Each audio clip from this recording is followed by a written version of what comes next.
good day. I hope you are well rested. I'm KeAsjanai. This is KeAsjanai Untitled.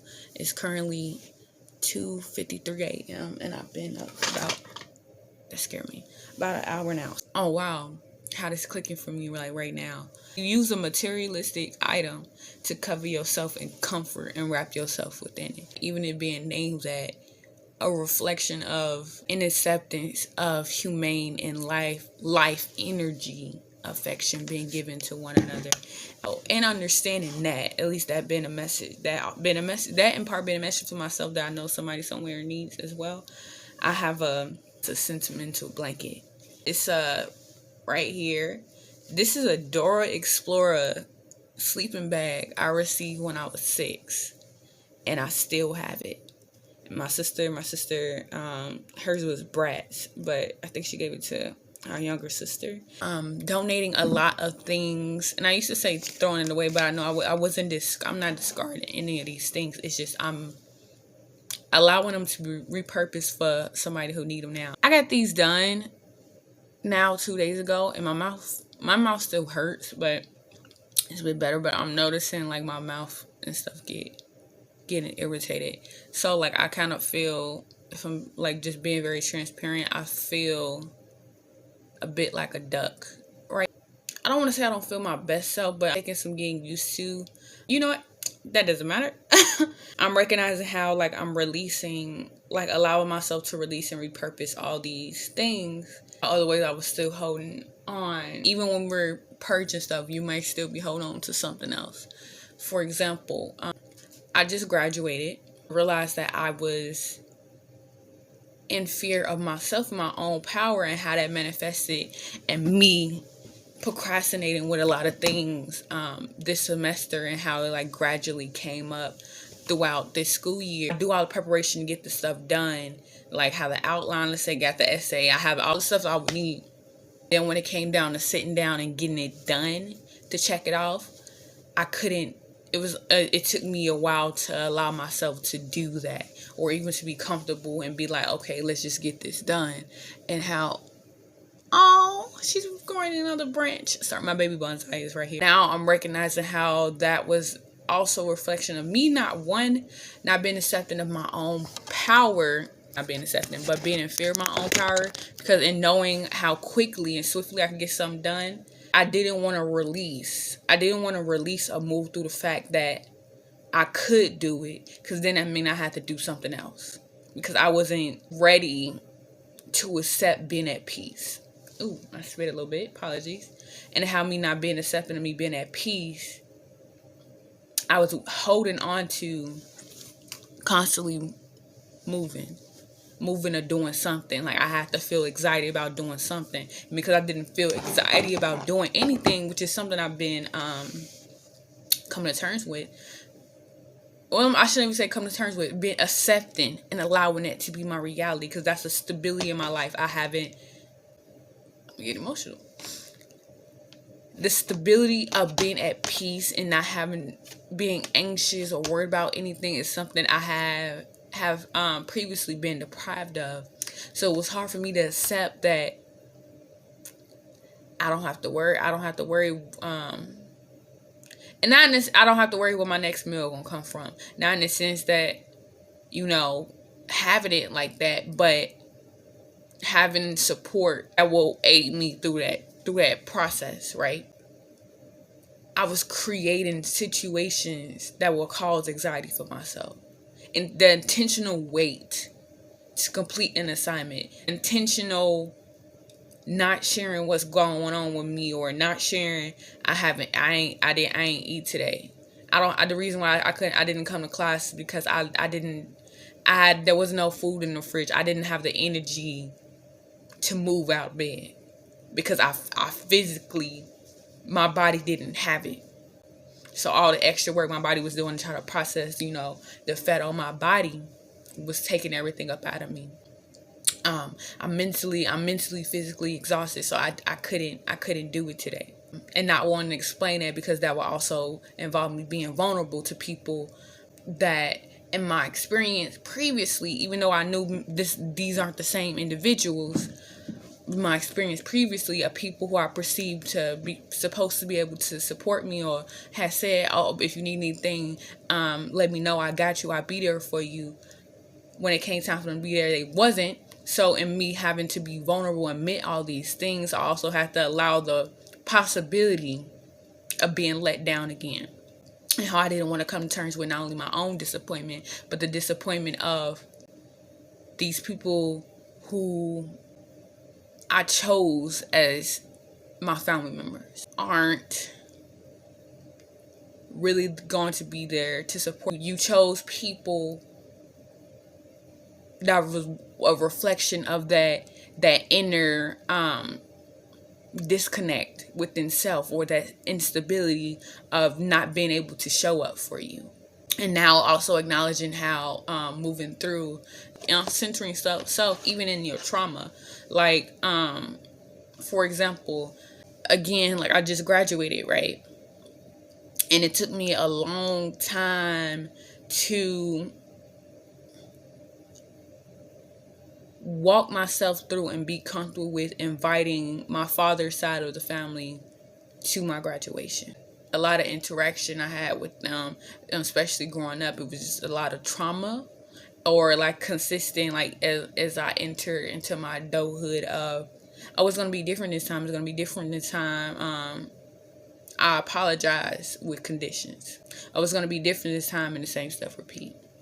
And me continuously talking myself up to, oh, okay, let's just try, try, and to be let down again. So when it came to this, it was like almost if I didn't want to invite them, because it was like I'll taint myself again. And by taint, I mean I had in my mind, I was intentionally setting myself up to be disappointed, right? And how that was a reflection of the fear I was still withholding. So like a few weeks before my graduation, I invited them. I invited my father's mother, and I invited my father. Well, actually, let me take that back. I invited my father's mother, and I invited my stepmom and my siblings. And my father just came with the package, if I'm being truly honest. It was, and even leading up to the graduation, I didn't want him. I didn't expect him to be there. And I also, myself moving out of hurt, didn't want him to be there. But I know my child self, the person that version of stuff that I was still being in denial of, the support and vulnerability she had, she wanted him to be there. But the person who was still in fear of being abandoned again didn't want him to be there. Emotionally, I wasn't conscious of this until I saw him at my graduation. And consciously, mentally now, I didn't realize that until talking through this now. Honestly. How I anticipated everything to be. I guess it finally hit me now, because I haven't, I guess this is the cry that I was anticipating happening, like, after graduation, because this is the first time, like, I've cried and, like, fully come to acknowledgement of everything. I was shocked. I was surprised, and also so relieved that they had shown up for me, because I was expecting, I was expecting, and the expectation I had set for myself was my family members will never be willing to show up for me. That was the thought I had, right? So, in them showing up for me, not only for my graduation, it was the affirmation for me that people are willing to show up for me. Let me further digest that more. My family members were willing to show up for me, because I had developed a support system of, non-blood but blood family members. By that I mean, the family you create for yourself, that network. So they might not be blood on a DNA spreadsheet, but they blood, right? So it was easier for me to accept that a person who wasn't within my family network or bloodline would show up for me before a person within my bloodline was, which is crazy to me, and I'm dehydrated.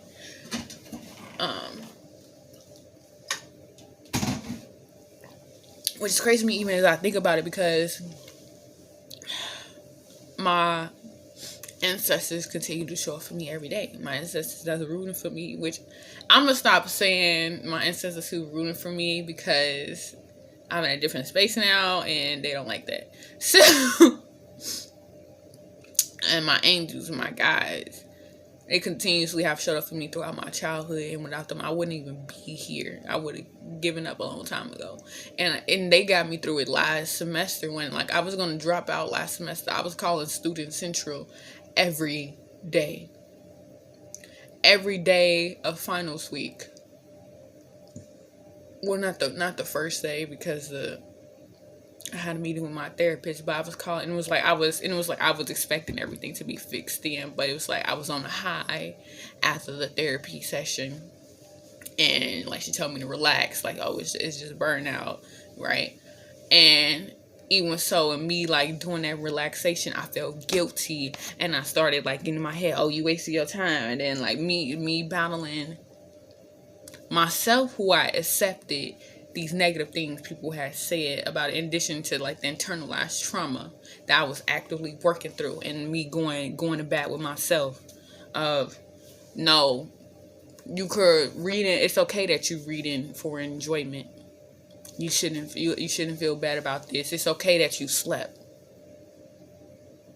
right? And I could go in that a bit more, but basically what I'm trying to explain, or rather communicate, probably more so for myself as well, how I was moving through so much, and I had to remove not only so much of what I had internalized within myself, but what was internalized and implanted in my bloodline, and how like actually coming to terms with all these things. So yeah, I was calling Student Central every day to request I be I don't know a process for it. Oh, withdrawn. I'm like, what is the word? Withdrawn. I wanted to be withdrawn. I wanted to drop out. I mean, I can't say I wanted to. It's not that I wanted to drop out, but I wanted to no longer feel the suppression of myself, the suppression of my creativity, the suppression of who I am in any space. Because I constantly have been feeling pressure to play small. And in this semester, I refused to do so. I just showed up as who I am. Right? And not that I wasn't showing up as who I was before. It was just I was so concerned with the reactions of other people that it was like I'm feeling guilty for showing up as you. Right? I'm trying not to cuss. That's something I'm really working on. I typically don't cuss that much anyway, but I know when I'm like when I get very expressive, I start cussing a lot, and that's not something I'm trying to do. I mean, I can't even say I'm trying to do it. Just okay. Now I'm over explaining myself, and that's a reflection of like not being able to speak up for myself. So now I'm always trying to make sure I'm communicating everything clearly. Damn.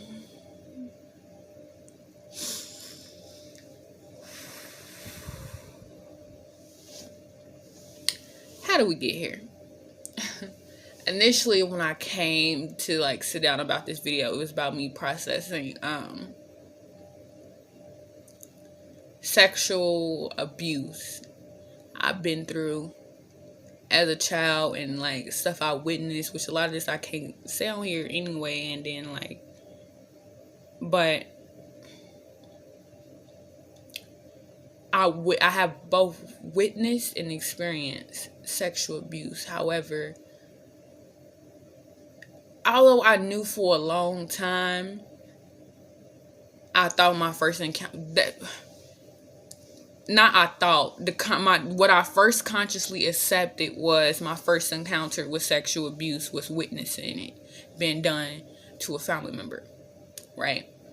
However, subconsciously, I knew that not be true, both in how I reacted to certain things, but also emotions I felt, and I knew that same person that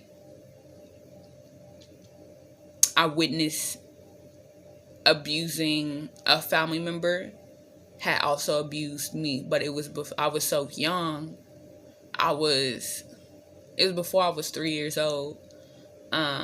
Because my first conscious memory of that me witnessing that was when I was 3. But I knew before. I know, though my mind may not have been able. I'm not even. I don't even think. I wouldn't say remember, because how your body and how you emotionally react to things and how your body like experience stuff is remembrance. But I get in the way that my brain is allowing me to remember, as far as, how we typically think of things, of recollection and seeing the images reflect with that. I wasn't experiencing it, so I had dismissed it. But having struggled with smelling certain smells and being uncomfortable, because and it being coincided with that same violation and shame and feeling of dirty, from being sexually violated in such a way at a young age, how not liking affection. I mean, I say not liking affection, being feeling discarded, vulnerable, and not vulnerable in a way that when you allowed it, but in this stripping or something being ripped away from you, and this scaredness and anxiety and the pressure, and it being related to that, and particularly being related to when a male's involved, right? And even the anxiety that I could never explain when I saw certain individual, right? How I remembered. I already remembered it was about me coming to terms with that. Because your emotions tell you a lot. Your emotions are just information, right? Energetic information. And how this society oftentimes tells us to dismiss that, but how that's for a reason too. Intuition exists for a reason, right? Isn't how that's how we already knew energetically. You need to also cuss again, but to move the F around, right? Or something ain't right, because all the sensors, all the sensors and alarm bells in the, I was gonna say atmosphere, but the spiritual world, you was perceiving it, and that was your soul letting you know, like, no, right? And I feel like I'm just rambling at this point, but I know it's all relevant, and I'm already dreading the possibility of editing this, so I might not edit this. But I'm allowing myself to be vulnerable and stopping internalizing, how, and I allowed the space for them to show for me, and for me being vulnerable to that, and being accepting of the possible pain that may come, and that's okay, because at the end of the day, that's a decision on their end, and it's not something of me. And not internalizing other people's behaviors, because you're not responsible for anybody's behavior or reaction or action to you, right? But even with saying that, we also need to be constantly aware of how the ways we show up for ourselves or fail to can influence individuals to treat you a certain way. Both from them, it could be both from them being triggered, right? Like you, because of how you showing up for yourself, or what you reflect, what you're reflecting onto them, right? Because we're all just really mirrors of each other. And people will show you a lot about yourself, both how you showing up for yourself and how you grown, but also maybe places where you can, or when you gave it to yourself. That's why some people, an example that I know, like a lot of people will understand easier. So your parent wants you to become a doctor because they wasn't able to become a doctor. Maybe they had you when they was really young. Maybe they didn't have the financial means to. So they want you to become a doctor. You become a doctor, right? But maybe they wanted you to be a surgeon, but you become a pediatrician. So you fulfilled the dream of being a doctor, right? But you didn't do what they wanted you to. Maybe you did become the surgeon that they wanted you to be, but you didn't do it through the means that they wanted. It could be something as simple as you didn't go to the school you wanted. You didn't join the Greek organization they joined or wanted to join, or you didn't do the internship that they wanted you to do in this said state, right? Because they wasn't able, because they didn't show for themselves in these certain ways, how you chose to show up for you, and the fact that it worked for you is a trigger for them, because it's showing, and it's a reflection on them that other ways they could have got it done, but they didn't. So we need to understand how even a personal reaction to you isn't holistic sourcing them. Maybe it's just from where they are right now, where they're processing or not able to currently see and recognize and process what they individually are going through. So like even when it comes to job self-alignment, to have a position in the not I don't want to say in the meantime, because I feel like meantime means you put it off, but I'm also pursuing like job position which is still in alignment with my mission and my soul purpose, and will aid me in developing what I want to and the skill. Both what I want to and skills I would need that will not only fund my business adventures, that's not the term I'm looking for, but my nonprofit that I plan to create long term, which is for youth ages 14 to early 20s, and I think I'm going to do ages 14 to ages 23. So like knowing how to do fundraising, write donation letters and requests for funding, and how to navigate within these spaces, like putting myself in those positions. When it came to salary negotiation, right?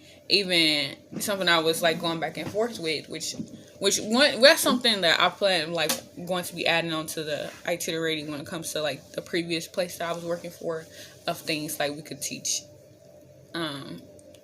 undergraduates and even graduates, like when we do the program Adulting 101, it's adding on to like salary and benefits that you should make sure that's in there, and how this also is a reflection of stuff like I can discuss later on with the children I work with through my own organization, because I did that now. Like I literally was on a panel for some middle schoolers and like talking to them. Okay, I'm kind of getting off topic. Well, it's all related. That's why it's coming up, Kiki. Don't dismiss how you're processing it. Okay, I love you.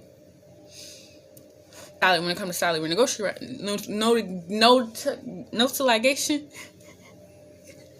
No to ligation. You said it. No.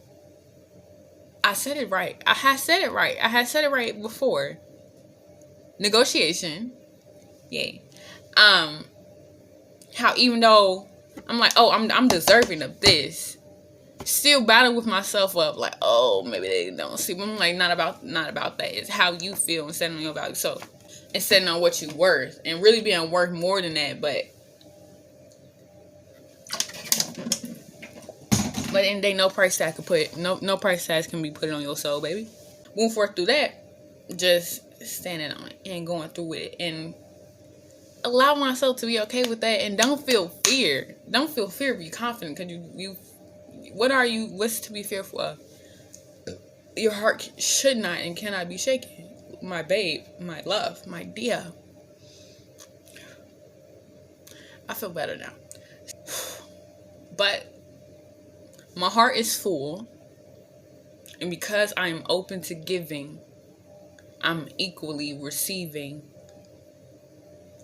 triple all. Well, more than triple, 7 times that. Because I do not withhold. Because if you're holding on, that means you're not open to receiving. So I flow freely, and I allow myself to receive freely as well. And I would like you to be able to do the same. Let's do a quick. I would like you to do a hug for yourself. It's called. There's a butterfly meditation technique which I recorded. I don't know if I ever posted, but hug yourself, because a lot of us are affection deprived, and all the time you externally giving other people affection, or maybe you don't feel safe to. So make sure you're giving yourself that love and affection you deserve. Because this is also a comfort. So sorry, my tooth hurt. So hold.